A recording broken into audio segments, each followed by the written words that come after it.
Mill-jum tal-ġimgħa għar-reba' darba bdew jintbagħtu fid-djar tan-nies iċ-ċekkijiet tar-refużjoni tat-taxxa dan ħabbru l-Prim Ministru Robert Abela waqt l-ewwel laqgħa ta' konsultazzjoni dwar il-baġit.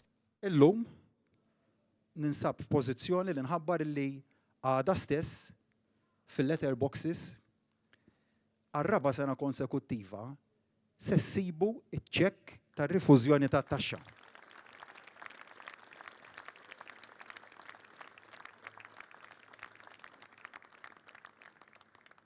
Se jgawdu minn dawn iċ-ċekkijiet ta' rifużjoni 250,000 persuna. U f'din l-iskema se nkunu qed ninvestu 17 miljun euro. B'hekk il-familji Maltin u Għawċin bdew jirċievu ċekkijiet massimu ta' 95 euro għal kull persuna u minimu ta' 40 euro. Dan huwa l-ogħla ċekk li se jirċievu l-ħaddiema. Il-Prim Ministru nnota kif gvern immexxi minnu irnexxielu joħloq 9,000 impjieg fi żmien pandemija.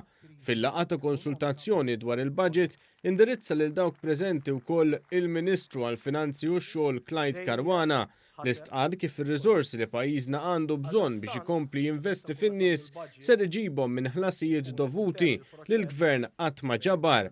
Qal kif b'dawn ir-riżorsi u baqa' li għandu l-Gvern ser ikun jista' jippreżenta baġit ieħor li juri l-viżjoni għal dan il-pajjiż sa snin li ġejjin. Il-Ministru Caruana ħabbar ukoll li sa qabel il-baġit dawk il-ħaddiema jew familji ta' ħaddiema li mardu minħabba li kienu esposti għall-asbestos ser jingħataw kumpens mill-Gvern.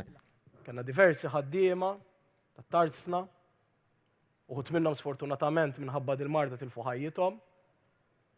Iżda matul iż-żmien, sfortunatament min rid kumpens jew kellu jmur il-qorti jew nkella jibqa' b'xejn. Qabel il-budget ħan indirizzawha. U dawn il-familji se jkunu qegħdin jirċievu il-kumpens li ħaqhom. Din il-laqgħa nataw iċ-ċans jagħmlu l-interventi tagħhom dawk preżenti fosthom rappreżentanti minn imsieħba soċjali differenti li l-kull taw ir-rakkomandazzjonijiet tagħhom.